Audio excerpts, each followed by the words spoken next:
દિયોદરની વાત કરીએ। તાલુકા પંચાયતના પ્રમુખ ઉપપ્રમુખની ચૂંટણી રદ થતા વિવાદ થયો છે। સાંસદ સહિત વિજેતા સભ્યો કચેરીની બહાર ધરણા ઉપર બેઠા। જ્ઞાનીબેન ઠાકોરે અધિકારીઓ પર આરોપ લગાવ્યો। સભ્યો વચ્ચે બોલાચાલી બાદ ચૂંટણી રદ કરવાનો નિર્ણય લેવાયો હતો। અધિકારીઓ ભાજપના ગુલામ હોવાનો જ્ઞાનીબેનનો આરોપ। અધિકારીઓ લોકશાહીનું મર્ડર કરતા હોવાનો પણ આરોપ લગાવ્યો।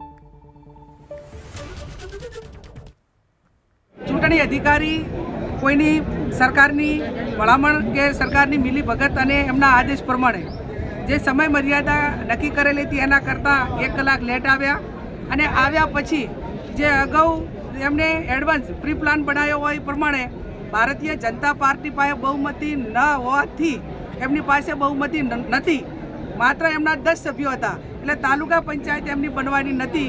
એના કારણે એમને સૂચના આપવામાં આવી કે તમે અંદરો અંદર બબાલ કરીને એકાબીજા સાથે બાજવાનું અને પછી લો એન્ડ ઓર્ડરના એટલે કે કાયદો અને વ્યવસ્થા જળવાનું નથી, એ રીતે કરીને ચૂંટણી મુલતવી રાખવી આવું આયોજન એ ભારતીય જનતા પાર્ટીના આગેવાનો, સરકાર અને સરકારમાં બેઠેલા જે અધિકારીઓ કે આમ તો બ્યુરોક્રેસી એટલે ન્યાય ઉપર બેઠેલી એ સીટ હોય, એ ખુરશી હોય, એને ચૂંટણી પંચના નિયમ પ્રમાણે ચૂંટણી કરવાની હોય, પણ ભારતીય જનતા પાર્ટીના સભ્યો એ અંદરો અંદર એકાબીજાની બબાલ કરીને ચૂંટણી બંધ રખાવવા માટે કરીને ઝઘડો કર્યો એવા સમાચાર અમને બહારથી મળ્યા।